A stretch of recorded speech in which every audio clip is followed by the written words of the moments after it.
What's going on, everyone? Welcome back to some more Magic the Gathering with Force. Alright, next opponent here is Sorin Markov. I think I'm going to use the deck, the Chandra deck, the red direct damage deck. Like to play around with that for a little bit. Don't know if that's going to be the greatest against this guy, but we will find out. We will certainly find out. Alright, let's take a look here. What is the opening hand? It's not the greatest, but I'm not terribly disappointed with it. I think I'm going to take it. I believe I'm going to take it. Look, I play first too. That's good. Alright. Let's see how this one plays out. Alright, Sorin, what's your deck even consist of? Black to start with. Got any first turn plays here? Nothing, huh? Alright. Drew into another man. I'm hoping I draw into some more direct damage, because right now I'm just sitting on these creatures. Alright, I'm going to show you the cards first and foremost. So I've got the Killing Fiend. It's one colorless and a red for a 1/2. Whenever I play an instant or sorcery, it gets +3/+0 until end of turn. So the idea is if I have any direct damage or any sort of spells in my hand, I would play them before my attack phase, pump them up, and then swing.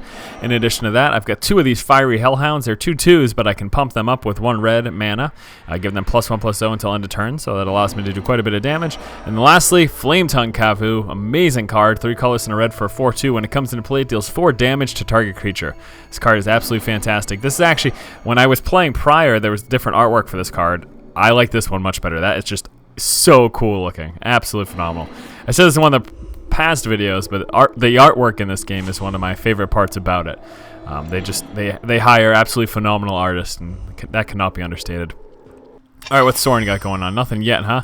Looks like I've got another Fiend, or I can play the Hellhound. I think I'm gonna start off. I think I'm gonna start off with another Fiend, because that way I can attack with it next turn. If I play the Hellhound, I'd have to use mana to pump him up next turn, if that's what I chose to do, but I'd rather be able to play the Kavu if necessary. So I'm going to play another Fiend, and then next turn I'll be able to play the Kavu and not have to worry about spending that mana otherwise. And then I will just be swinging for 2. Alright, so Sorin is down to 19. Let's see what else he's got going on here. During his main phase, let's see what he can do. Gonna be playing another land. There it is.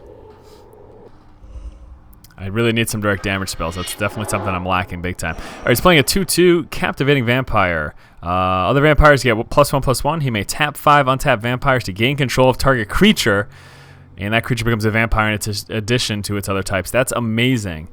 Now, he needs 5 vampires in play to be able to activate that, but that is really cool. Not for me, but for him. It's really cool for him.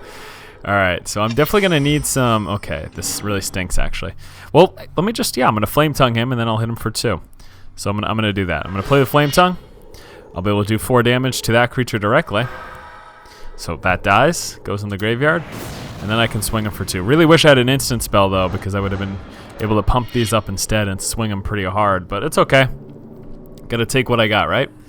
Alright, so direct damage removed his creature instantly, and looking pretty good so far, down to 17. Haven't really started to do massive damage, though, and I'm worried about his ramp up. I think that he might be pulling into some stronger stuff mid to late game. So that's my concern here. Alright, what is this? 2 colors, 2 black for a 3/3 flying. Whenever a creature an opponent controls dies, you gain 3 life. Whenever an opponent discards a card, you may gain 3 life. Assuming with this, he has discard in his deck. Like, when you have a card like this, it's very probable that he has a card that would be like opponent discards 1 card. You know, there's tons of different variations of that. Chances are very strong that he has that, so I'm going to have to keep an eye out for that. But keep in mind, now he's got a 3/3 in place. This is actually kind of stinky. Ooh, beautiful. Oh my gosh, I could not have been any better. That was a perfect top deck. Absolutely perfect. All right, so what I'm going to do first, no, I'm just going to go straight for it. Volcanic Hammer. Alright, I've got this card. It does 3 damage to target creature or player. Gonna choose creature, and look at that. Unbelievable. That cannot have been any better for me. Alright, so now I'm gonna swing him for 12. Whew, not looking good for Sorin this game. That could not have been a more perfect top deck. That was exactly what I needed. I took out his 3/3. Since it was a sorcery card, it pumps up my guys. They get +3/+0, so now they're both 4/2s. And now I'm hitting for 12 damage. That was incredibly lucky. That was a perfect draw. Second main phase, going to play one of my Fiery Hellhounds. So I'm pretty much win the game next turn unless he pulls out something amazing right now. So we'll have to see what his next turn brings. But looking really good for me. All right, Sorin, you got anything else here? This red deck proved to be very well in this particular thing. All right, it's got a 2/3 flying, Death Touch, and Lifelink. Lifelink's going to let him gain life when damage is dealt, yada, yada, yada. It doesn't really matter. He's dead next turn. He's only got 5 health. I should have an easy win. Let's fingers crossed for another direct damage draw. And nope, not another direct damage draw, but this card's really good. 3 colors and a red for a 1/1. I can tap it to deal 1 damage to target creature or player. This is amazing because if he has anything with 1 health that he would try to keep alive, I can just directly target it. Maybe he wouldn't really block, but I can directly target it. So yeah, I'm going to just throw these in. Oh, shoot. That's really not what I wanted to do, actually. Well, let me, I'm not going to play the second.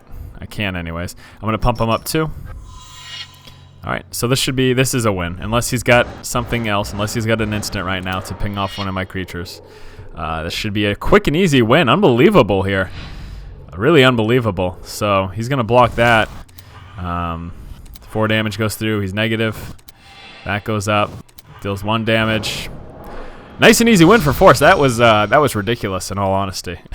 That was absolutely ridiculous. That was probably one of the easiest wins I've had thus far. I'm just going to show you guys too. I'm playing on the most difficult setting. I am playing on Planeswalkers. So just for proof, it's just, you know, this game's partially about luck. That was really unbelievably easy though. Let me just go here. I just want to show you guys. So because people have asked me like, what setting are you playing on, Force? Playing on Planeswalkers. That's the most difficult one. There's Mage the start, and then Archmage, and then Planeswalkers is the last in the most difficult setting. And I just rolled them. So, all right, it doesn't always work that way, but it has been thus far. Thank you guys for watching, and we'll be going back into some other Magic the Gathering, probably getting out at least another video for today. People have really been enjoying this series, so I'm happy to continue this up. So Sorin has been defeated, and yeah, thanks so much for watching, guys. If you like the content, please subscribe, and as always, keep watching and keep owning.